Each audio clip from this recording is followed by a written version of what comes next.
보고 있는데 오늘 이 창세기 11장 말씀을 통해서 우리가 받아야 될 중요한 하나님의 언약을 붙잡아야 되겠습니다. 언약을 놓친 자들에게 가장 힘든 부분이 뭐냐면 그 사람들이 뭐 멸망하는 것은 당연한 건데 그 언약을 놓친 자들을 통해서 사단이 그들을 이용한다는 거죠. 언약을 놓치고 살아갈 때 사단의 도구가 되어서 자기도 모르게 하나님을 대적하는 그 자리에 설 수밖에 없다는 사실을 오늘 말씀을 통해서 꼭 기억을 해야 되겠습니다. 서론을 우리 지난 메시지를 확인을 해봐야 되겠습니다. 우리가 지난주에 가이오라는 사람을 통해서 우리가 하나님의 말씀을 받았습니다. 가이오가 어떤 사람이었는지 복음을 이해한 사람입니다. 복음 이해. 여기서 복음을 이해했단 말은 복음을 체험한 거예요. 체험. 그냥 이론적으로 복음을 이해한 게 아니라 복음을 체험한 걸 말합니다. 그래서 우리가 계속 성경에 나오는 오직, 이 오직이라는 단어를 이해하십니다. 오직 예수만 그리스도다. 이 비밀을 정말 체험한 거죠. 이 사단의 역사와 이 하나님 떠난 이 문제, 인간이 가지고 있는 이 원죄 문제를 해결할 방법은 오직 예수밖에 없다. 오직 예수님만이 그리스도다. 이 사실을 우리 삶을 통해서 체험함으로써 복음이 이해되신 사람이다. 이걸 말씀을 받았습니다. 그래서 우리도 이 부분이 되어져야 되겠고요. 또 이 가이오는 복음 안에서 사는 삶의 방법을 이 사람은 알고 있는 사람입니다. 이게 뭡니까? 이 비밀이죠, 비밀. 이게 하나님의 능력을 체험하는 삶을 살았습니다. 하나님의 능력을 체험하는 삶을 살았습니다. 그러니까 자기가 하는 모든 이 산업 속에 하나님이 어떻게 이끌어 가시는지, 하나님이 내 능력을 하는 것이 아니라 하나님의 하심을 늘 체험하면서 살아요. 그 하나님의 능력을 살아가는 모든 현장 속에 능력을 체험하는 그런 사람. 이게 복음 안에 있는 사람입니다. 그리고 자기 인생의 가치를 깨달았습니다. 왜 내가 이제 살아야 되느냐? 이 인간의 근본 문제를 해결하신 예수 그리스도를 누리면서 살게 하신 그 하나님의 은혜 속에 이제는 이 복음을 전달하는 자기의 삶을 살아야 되겠다는 자기 인생 가치를 발견한 거죠. 앞으로 내가 남은 여생 동안에 이 복음을 전달하는 이 일에 쓰임받는 삶을 살아야겠다는 거기에 대한 답을 내린 사람하고 전도제자라고. 이 전도제자의 삶을 가이오가 살았던 사람. 단순히 이 사람이 돈이 많은 사람이 아니라 이 비밀을 알고 전도자와 선교사를 뒤에서 도우면서 식준의 역할을 한다는 거죠. 그래서 우리는 결론적으로 이런 인생을 캠프 인생이다. 남은 여생 동안에 나는 오직 복음을 전하는 캠프 인생을 살아야 되겠다. 여기에 대한 딱 결단을 한 거예요. 이 결단을 하지 않으면 안 됩니다. 이게 오늘 이 본문에서 보겠습니다만은 이 언약을 붙잡은 자하고 언약을 못 붙잡은 자하고는 엄청나게 차이가 납니다. 간단한 건데 그 다음에 우리가 정시기도에 대해서 말씀을 받았거든요. 정시기도. 이 정시기도는 어떻게 하라고 했습니까? 구원에 대한 이 약속, 하나님이 약속하신 그 구원의 약속이 내게 성취가 됐습니다. 이 은혜를 감사하는 기도를 하는 것이 정시기도다. 그래서 정시기도를 통해서 나를 구원하신 우리 칼빈의 그 교리를 보면은 인간의 절대 타락, 절대 불가능, 인간은 절대로 하나님 앞에 이 구원을 받을 수 있는 존재가 아니거든요. 절대 완전 타락이에요. 그래서 절대로 구원받을 수 없는데 하나님의 은혜로 나를 구원해 주신 이 약속 약속이 내게 성취되었다는 사실을, 여자의 후손으로 또 그리스도로 하나님 약속하신 그 약속이 내게 이제 성취되었음을 늘 감사하는 기도를 드려라. 그리고 하나님이 이 시대에 여러 언약을 주셨지만 나에게 주신 언약이 있어요. 나에게 주신, 내 개인에게 주신 언약. 나를 통해서 하나님이 이루시기를 원하시는 이 언약을 붙잡고 계속 기도로 누려라. 이런 생각죠. 그러면 하나님이 나를 통해서 이루실 그 언약이 반드시 성취된다. 이 성취되는 맛을 보는 이제 기도 속으로 들어가야 되겠습니다. 계속 기도하다 보면은 아이고 하나님 이거 뭐 언제 이게 성취가 됩니까? 이렇게 낙심이 살짝 들려고 하는 그럴 때도 있습니다. 삶 살다 보면은. 그런데 분명히 하나님의 시간표는 오게 되어 있어요. 그 노아가 방주를 만들 때도 120년, 100년 이런 긴 시간 동안 그 하나님이 약속이 이루어질 것을 믿고 기도하면서 기다리는 거죠. 그래서 진짜 믿는 사람은 기다릴 수 있습니다. 하나님은 반드시 약속을 지키는 분이기 때문에. 그래서 이 언약이 성취되는 응답 속으로 이 정식기도가 이제 연결되는 거죠. 그래서 시간표가 반드시 온다는 말씀을 받았습니다. 그래서 이 하나님의 주시는 말씀이 그냥 하는 게 아니라 내게 주시는, 나에게 약속으로 주시는 말씀이다. 이 내게 주시는 말씀을 내가 못 붙잡으면 아무리 좋은 말씀이 나와도 다 이게 헛것이에요. 여호와를 앙망하는 자, 이 말씀 똑같습니다. 여호와를 앙망하는 자. 여호와를 앙망하는 자가 어떤 사람이었습니까? 구원의 언약을 굳게 붙잡는 자. 구원의 언약을 굳게 붙잡는 자. 이게 뭐냐? 나의 정체성을 확실히 알아야 돼. 나는 구원받은 하나님의 자이다. 절대로 나는 구원받을 수 없는 자였는데 하나님의 정권적인 은혜로 나는 하나님의 자녀가 됐다. 이걸 굳게 붙잡아라. 이걸 묵상하면서 하나님이 나와 함께 임마누엘을 누리라. 그 다음에 하나님이 주시는 말씀을 굳게 잡아라. 이 말씀이 뭡니까? 하나님의 말씀을 굳게 잡는다는 말은 이 하나님의 말씀을 믿음으로 붙잡을 때 그 우리 심령 속에 꽂힌 그 하나님의 말씀 위에 하나님의 큰 영광이 걸릴 것이라고 말씀하셨는데 그 하나님의 말씀을 믿음으로 말미암아 성령의 인도를 받는 거예요. 그래서 하나님 말씀을 굳게 잡아야 돼요. 그리고 그 하나님 말씀은 나를 통해서 반드시 성취되도록 되어 있기 때문에 그 하나님 말씀을 굳게 붙잡아라. 그 여호와를 앙망하는 자는 이렇게 될 수밖에 없어요. 그러니까 하나님의 말씀을 듣기를 원하는 자. 그 사도행전 14장에 보면 하나님의 말씀을 듣기를 원하는 자들이 모여있다. 그러니까 그런 사람은 벌써 하나님 마음속에 하나님 말씀을 들으려고 마음의 준비를 하나님 하게 하신 거예요. 그 은혜를 받은 사람은 하나님 말씀을 사모하게 돼 있어요. 목마른 사슴이 물을 찾아 헤매듯이 여호와의 말씀을 듣기를 간절하게 원하는 거죠. 그래서 그 말씀을 굳게 붙잡는다는 것은 이제 성령 인도를 받고 그 하나님의 성취의 발걸음 속으로 인도되는 비밀이 여기 속에 있습니다. 그래서 여호와를 앙망하는 자는 이 축복 속에 갈 수밖에 없습니다. 그 다음에 기도 비밀을 회복하다. 여호와를 앙망하는 자는 기도 비밀을 회복하게 됩니다. 그래서 이 하나님이 나와 함께 하시는 기도 비밀 속에서 새 힘을 얻고 사람의 힘이 아니에요. 사람의 힘. 하나님이 주시는 새 힘. 그 새 힘을 얻고 그리스도의 정인으로 서게 됩니다. 어디에 있든지 주위에 있는 모든 불신자들이 우리를 보고 당신을 보니 하나님이 살아계신 것 같다. 하나님이 당신과 함께하는 것 같다. 이 말이 진짜 나와야 돼요. 직장생활 하면서 그런 얘기를 들었을 때 너무 감사하더라고요.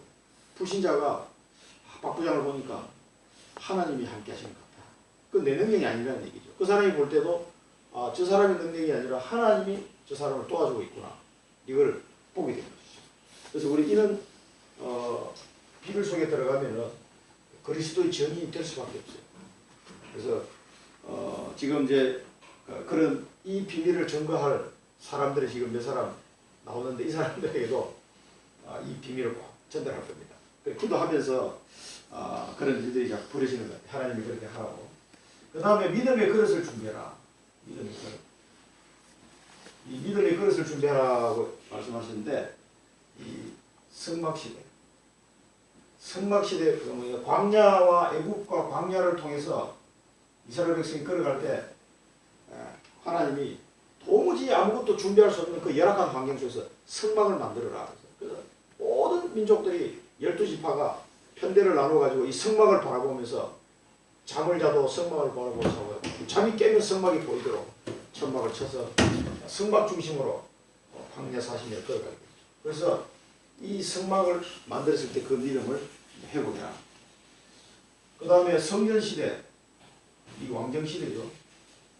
이스라엘 백성들이 가나안 땅에 들어가가지고 성막시대가 끝나고 가나안 땅에 들어가서 가나안을 정복했지만 400년 넘도록 사사시대가 있었죠. 그때도 하나님의 은혜께는 바람 부는 천막 안에 있었어요. 그러니까 그 사사시대 400년을 지나고 또 사울왕 40년이 지나고 그리고 다윗왕 40년 시대가 왔다. 그 다윗왕 때 갔어야 이 언약궤를 모실 성전을 건축할 수 있는 준비를 하게 되죠. 그러니까 이게 굉장히 긴 시간입니다. 가나안 땅 정복하고도 우리가 거의 500년 가까이 세월이 지났어야 그 다윗의 아들 솔로몬을 통해서 성전이 건축이 되죠. 거의 한 480년 더 되는 거의 약 한 500년 가까이 세월이 흘러서야 성막 이후에 다시 성전이 회복됩니다. 정말 긴 시간들을 통해서 하나님 준비하셨는데 그 뒤에 또 왕정시대가 또 한 400년 정도 또 세월이 지나갔습니다. 다윗 이후에 400년이 지나갔는데 바벨론에 완전히 멸망당하고 포로로 끌려갔죠. 포로로 끌려가서 또 70년의 세월이 또 지났어요. 그리고 하나님은 성전을 회복해라. 그 말씀을 하셨습니다. 그래서 스룹바벨과 여호수아 제사장과 또 에스라와 느헤미야 많은 사람들을 하나님께서 명령하셔가지고 이방인들 불신자들을 통해서 오히려 성전이 회복되도록 하나님께서 역사하셨습니다. 그래서 이 성전은 이전 성전보다 이 솔로몬의 성전보다 하나님의 영광이 더 크게 나타날 것이다. 영광이 더 클 것이다. 이렇게 이사야서에서 말씀하시고 또 학개서, 에스라서, 스가랴서에서 말씀하셨습니다. 그래서 이 성전 회복은 단순히 포로에서 돌아온 사람들이 성전 회복으로 끝나는 게 아니라 앞으로 오고 올 세대에 많은 사람들에게 그리스도로 말미암아 완벽한 성전이 이제는 허물어질 수 없는 성전을 건축할 것을 하나님이 예비하고 말씀을 주신 거예요. 그러니까 이제는 누가 쳐들어와가지고 생각해보세요. 자기 이스라엘의 가장 중요한 성전이 이방인들에게서 완전히 해파됐을 때 그 이스라엘 사람들의 심정이 어떻겠어요? 정말 이거는 뭐 왕이 죽고 뭐 포로로 끌려가고 이런 고통은 참을 만한데 하나님의 성전이 완전히 해파되고 돌 위에 돌이 하나도 남지 않을 정도로 그름덩어리를 삼아버리죠. 그런 처참한 상황이 다가왔을 때 그 사람 심정이 어떨까. 그래서 하나님은 영원한 성전을 준비하십니다. 그리스도.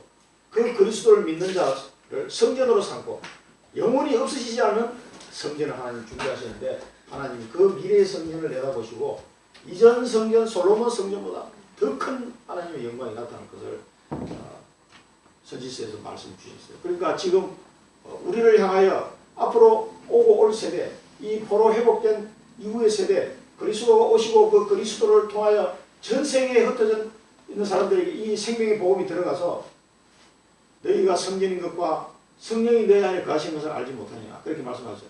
성령이 함께 하심으로 말미암아 그 한 사람이 성전의 축복을 누리게 되는 그 성전은 없어지지 않는 성전, 영원한 성전, 그것을 회복할 것을 말씀하십니다. 여기에 대한 믿음을 말합니다. 사실 솔로몬 성전 만들 때도 얼마나 그 다윗의 믿음과 그 당시에 이스라엘 백성의 믿음이 있었잖아요. 그래서 건축을 하게 됐습니다만 그거하고 비교할 수 없는 엄청난 성전이 지금 준비되고 있습니다. 여기 계신 분들은 다 성전의 축복을 받았고 앞으로 우리를 통해서 또 새로운 성전이 회복되는, 그래서 하나님 나라가 확장되는 이 일들을 하나님이 계획하시고 우리를 부르셨거든요. 그런 믿음의 그릇을 준비하라. 그게 지난주가 받은 말씀이고요. 우리 강단 메시지를 통해서는 하나님의 축복과 새 언약이라는 말씀을 받았습니다. 그래서 여기서는 언약 안에 있는 자, 언약 밖에 있는 자. 언약 안에 있는 자는 완전히 승리했습니다. 노아가 방주 탔다가 내렸는데 온 지구가 다 자기 것이에요.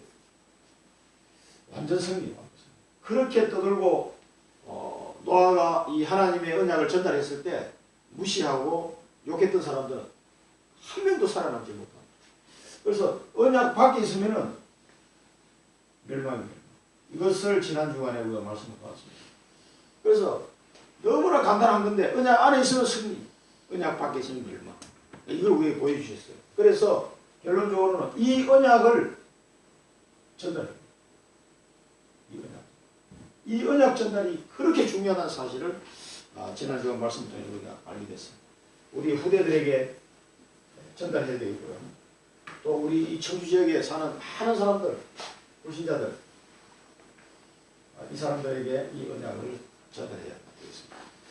이 축복 속으로 들어가야 되고요. 오늘 본론을 한번 보겠습니다. 오늘 이 내용을 보면서 사단이 하는 가장 큰 일은 뭐냐면은 틈만 나면은 사람이 하나님의 말씀을 못 듣도록 방해합니다. 들어도 믿지 못하게 방해하고 믿어도 말씀에 순종하지 못하도록 방해하는 게 이 사단의 짓이에요.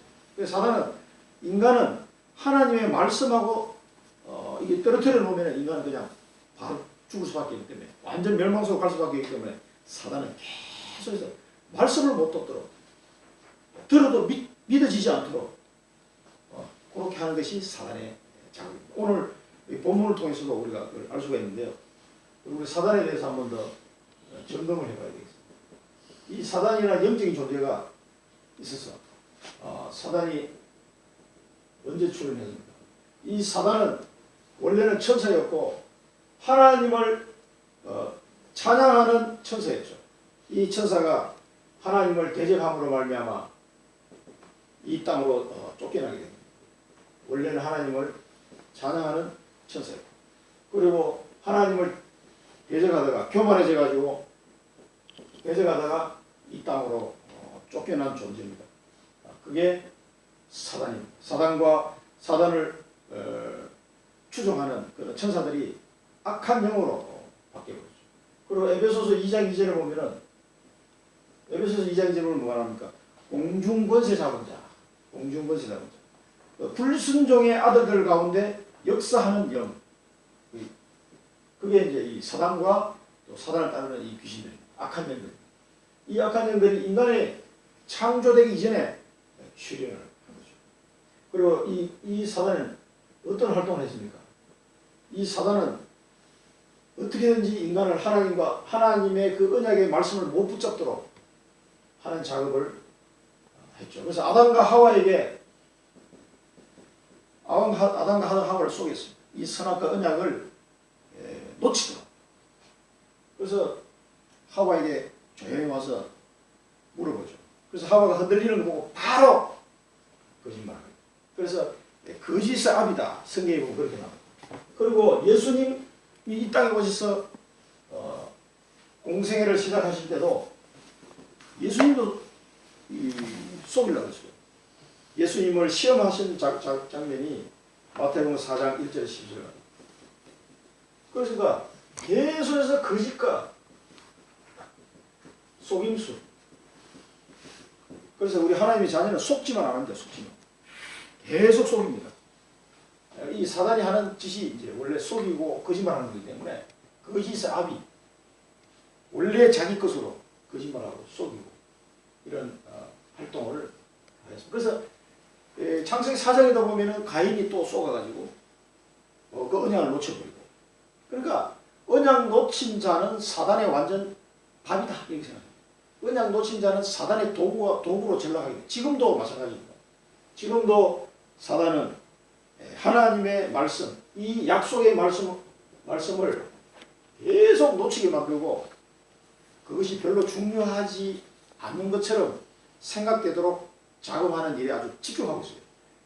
그래서 그 미국의 어떤 주에 가면은 우리 한국 장로님 그 가정이 그 이사를 갔는데 거기 가서 살게 됐대요. 근데 지금 그 사시는데 그 마을의 문화가 어떠냐면은 아직도 교회 다니십니까? 이렇게 물어봐요. 그러니까 분위기가 교회 다니는 아주 캐캐묵은 별 볼 일 없는 그런 행위로 생각해가지고 그 마을 분위기가 그렇대요. 아직도 예수 믿습니까? 그러면서 그 장로님 보고 아니 결혼한 지 20년이 넘었는데 아직도 부인하고 같이 사십니까? 이렇게 질문해요. 그럼 대충 그 분위기를 알겠죠.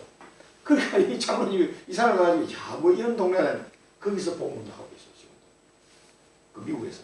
그러니까 이 사단은 얼마나 인간을 하나님의 말씀으로 분리시킨 다음에 사단의 도구로 삼아서 그런 문화를 만들어가고 있는 거예요. 그러니까 그럴듯하게 포장을 해서 문화를 만들어가니까 사람들 다 쏘는 거죠. 아주 이 거짓말 한 데는 명수예요, 명수. 그럴듯한 말로 속이고 있습니다. 지금도. 그래서 이 사단의 말로는 성경에 보면은 마태복음 25장 41절에도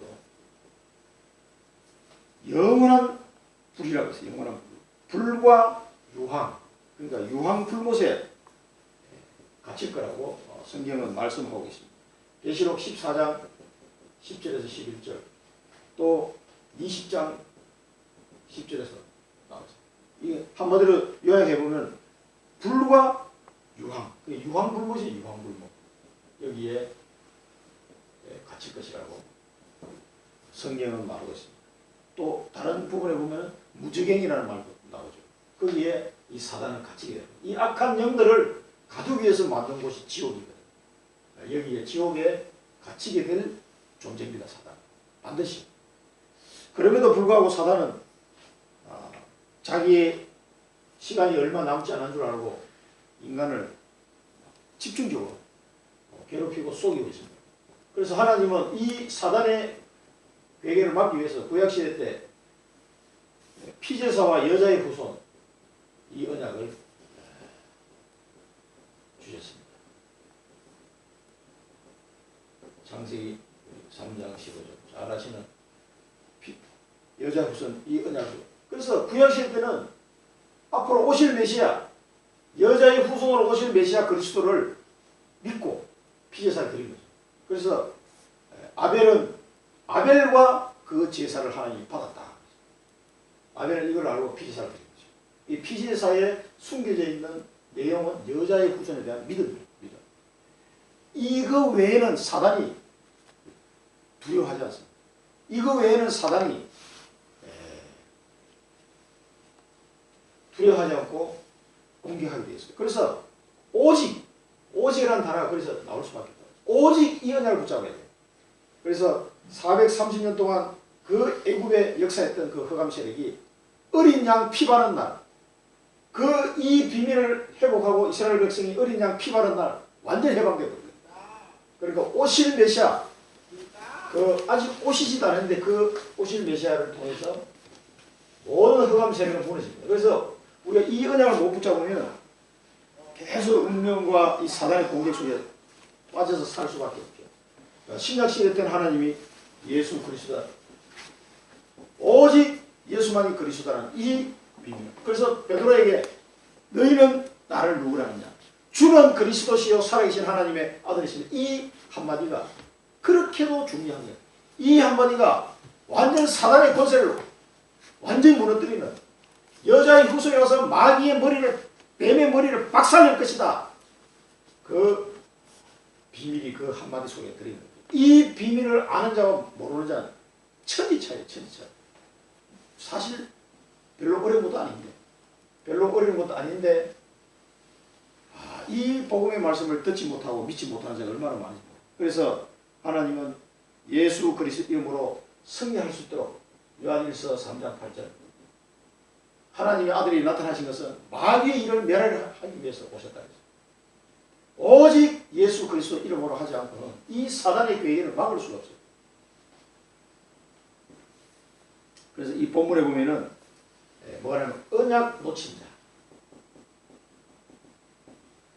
그렇게 노아의 아들로 태어나서 그 방주를 타고 그 홍수를 다 경험한 아들 함, 그 함의 후손 구스의 아들 니므롯, 이 언약을 놓친 자들이 번창해 가면서 하나님을 대적하는 문화를 만들어냈습니다. 이 언약 놓친 자는 반드시 사단의 도구가 됩니다. 사단이 껍데기는 그럴듯해 보입니다. 껍데기는 화려해 보입니다. 뭔가 된 것 같기도 합니다. 그러나 반드시 사단의 도구로 전락한다는 사실을 우리가 알아야겠습니다. 오늘 이 창세기 11장 본문을 보면서 이 사실을 아셔야 돼요. 문화와 문명은 발전합니다.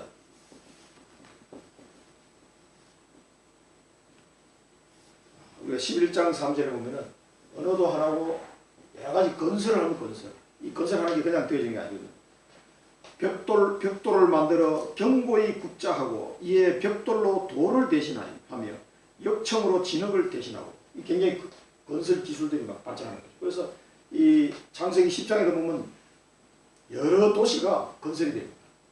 도시로 사람이 모였어요.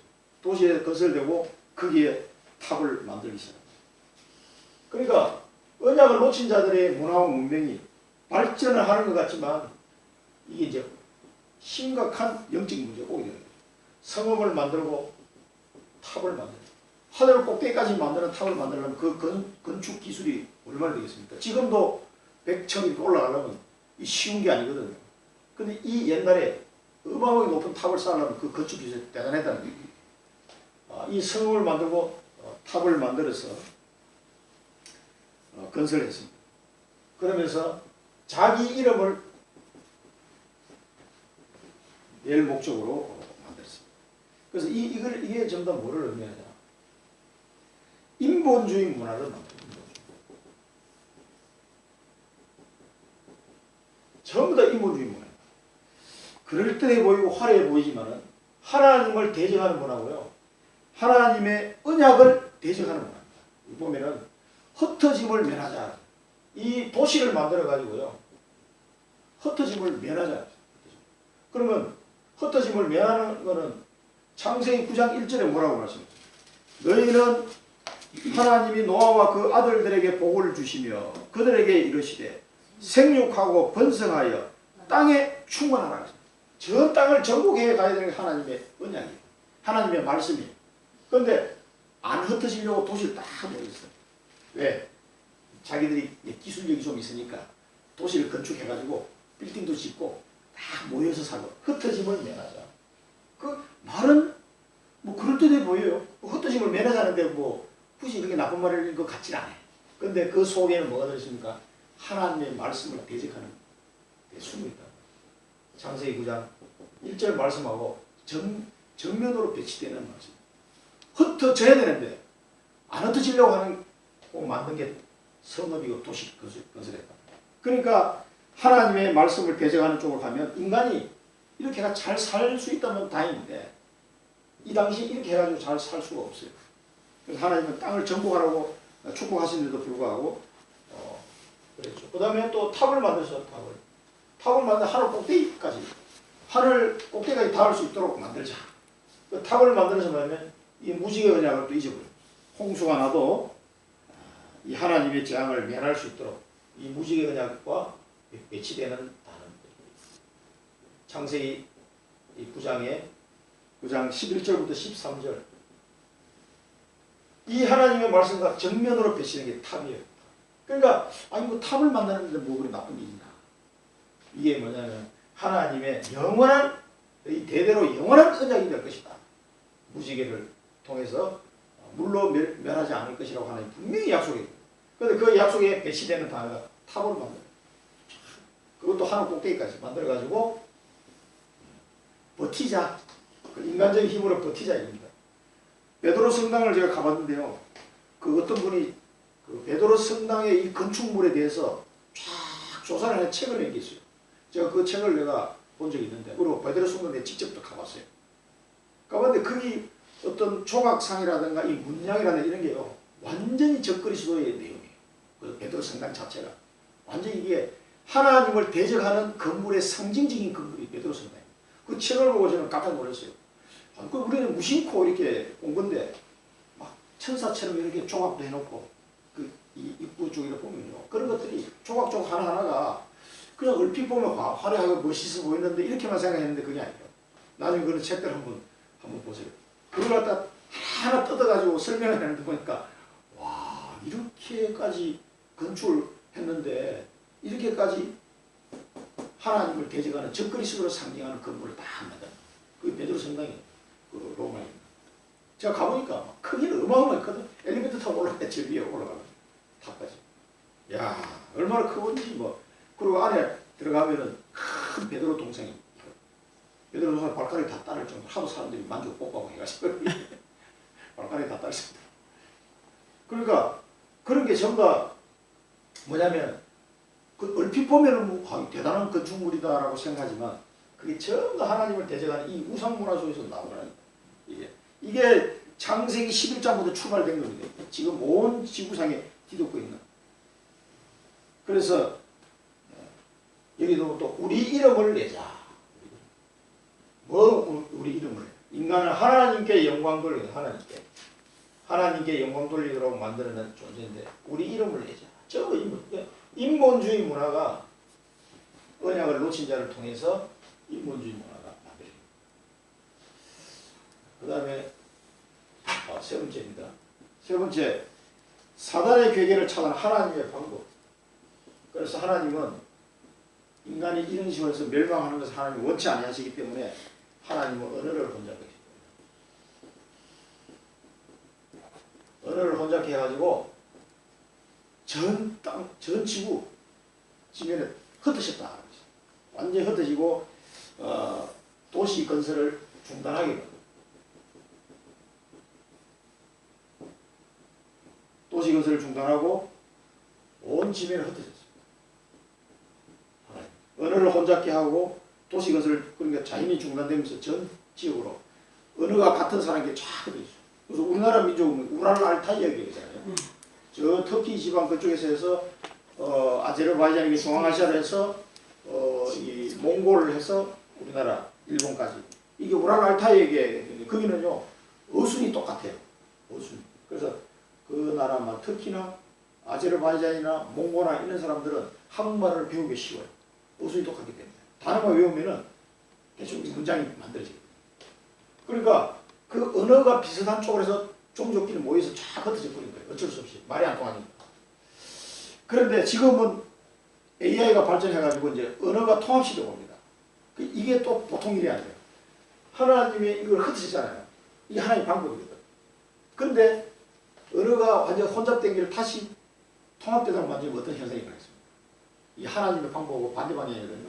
그러면 우리는 그거를 활용해서 우리는 선교하는 목표로 써야 되는데 분명히 언어가 그렇게 통일되면서 하나님을 대적하는 어떤 그런 큰 단체가 만들어질 거예요. 틀림없이. 언어가 이제 통일되면. 그러니까 지금은 이제 그 IBM의 그 왓슨 AI가 한국말도 이제 공부하고 있고 이제 이게 인공지능들이 각 언어를 공부하면은 이게 금방 이게 습득이 돼요. 그래서 앱으로 다운받아가지고 이 보청기처럼 하나 끼고 앱 딱 받아 말하면 내가 한국말로 하면 그 사람 영어로 들리고 영어로 말하면 한국말로 들리고 또 글자로도 나올 수 있고 이게 완전히 현재 우리가 쓰는 말을 의역을 해서 그래서 한국말을 시험을 했는데 누가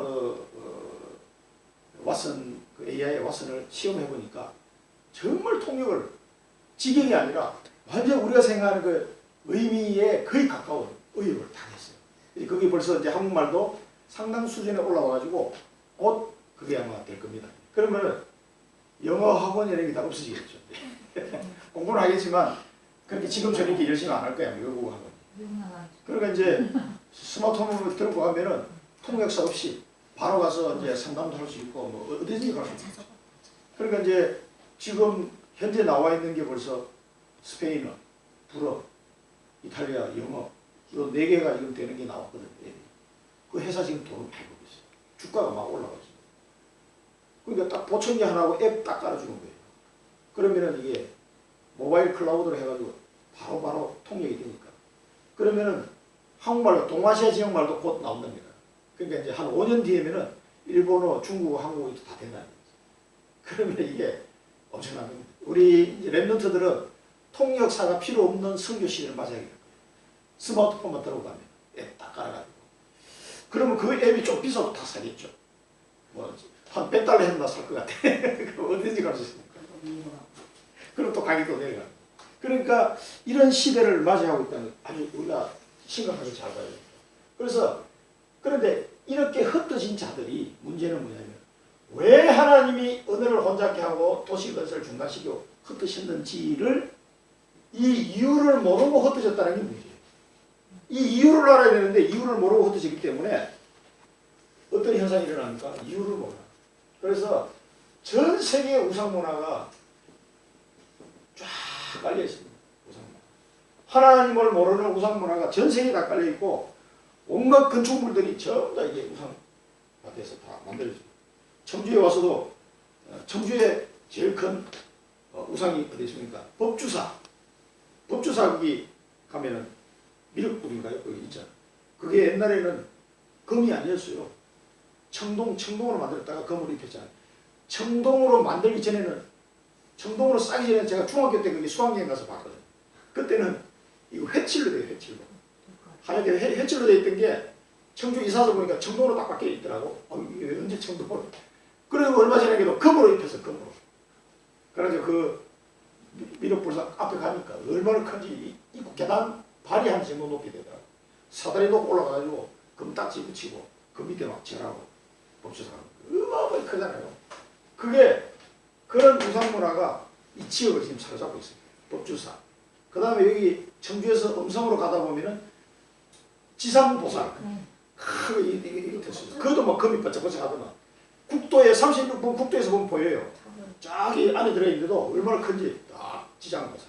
거기도 그리고 여기 청주의 그 용화사, 무심천가 있는 용화사. 거기도 가보시면 법당 안에 그 무심천에서 발굴된 석불. 그게 뭐 이게 장마다 뭐 발견돼가지고 오래된 석불이 발견돼. 이게 얼마나 큰지 세 개. 세 개가 본당에 딱 서 있어요. 돌로 만든 게. 그리고 지붕이 이렇게 불룩 솟아 있길래 나는 왜 저렇게 만들었는지 안에 들어가서 보니까 석불이 쫙 서 있는데 엄청 크더라고. 그래 뒤져보니까 무심천 공사하다가 그 발견이 돼가지고 그거를 그렇게 세워놓은 게 그게 용화사예요.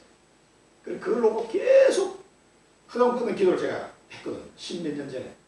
야 그거 보고 나니까 도저히 안 되겠더라고. 그래서 막 법주사, 뭐 지장보살, 뭐 이 용화사, 뭐 또 많은 우상들이 있잖아. 여기 우리 집 뒤에도 보면 가면은 지안북당. 여기 북당도 있고 여기 보면 또 거기도 하나 있어요. 절간이 하나 있고 여기 우암산 고 내려가는 데 보면은 골짜기에 보면 또 큰 저기 하얗게 돼가지고 만들어 놓은 게 우상이 있어요. 골짜기에. 야 거기도 뭐 촛불에를 밝혀. 이런 것들을 우리가 놓고 꺾어야 돼요. 우상과. 이게 이 이유를 모르는 자들이 전 세계에 흩어져 가지고 그래서 하나님이 우리 다음 주에 보겠습니다. 누구를 보면 한 사람을 아브라함을. 그래서 이 우상 속에 빠지는 사람 중에서 아브라함이라는 사람을 택해가지고 이 우상 문화를 박살을 낼 수 있는 아브라함을 통해서 열방이 복을 받도록 하는 이 언약을 누구에게 줘? 아브라함에게 줍니다. 이 전 세계에 흩어졌는데 왜 하나님이 흩어진지 이유를 몰라. 그러니까 완전 우상 문화로 또 흩어져가지고 또 우상 속에 빠져 있는 거죠. 이 우상 문화에 빠진 세계를 살릴 수 있도록 아브라함에게 열방이 복을 너로 말미암아 열방이 복을 받도록 하겠다. 이 언약을 아브라함에게 주게 된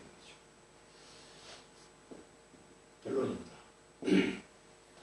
오늘 이 창세기 11장을 보면서 우리 청주와 전평에 와 있는 이 바벨탑 문화, 지금도 하나님을 대적하는 바벨탑 문화, 이 바벨탑 문화를 막는 자,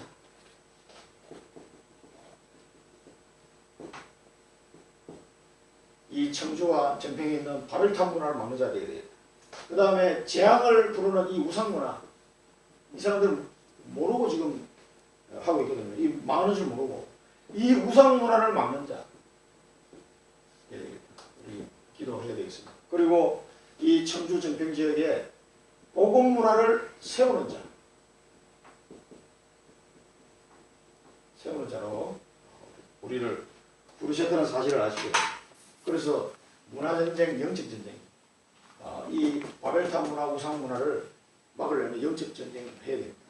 그리고 이 청주 지역에 참된 복음 문화를 하나님 우리를 통해서 만들기를 하나님 원하셔서 우리를 부르셨습니다. 이거 놓고 우리가 계속 기도를 해야 되겠습니다. 기도하고 마치겠습니다.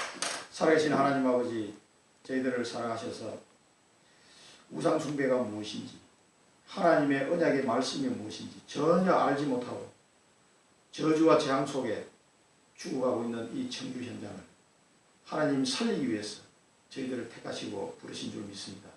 하나님 아버지, 이 우상 문화 속에 빠진 자들을 살리는 복음 문화를 세우는 자가 되게 하시고, 이 우상 문화를 막는 자가 되게 하시고, 이 시대의 바벨탑 문화를 막는 자가 될 수 있도록 저희들을 인도해 주옵소서. 주의 성령으로 충만케 하셔서 저희들이 가는 모든 현장 속에 이 허감과 저주를 끊고 사람을 살리는 은혜 속으로 저희들을 인도해 주옵소서. 예수 그리스도 이름으로 기도드립니다. 아멘.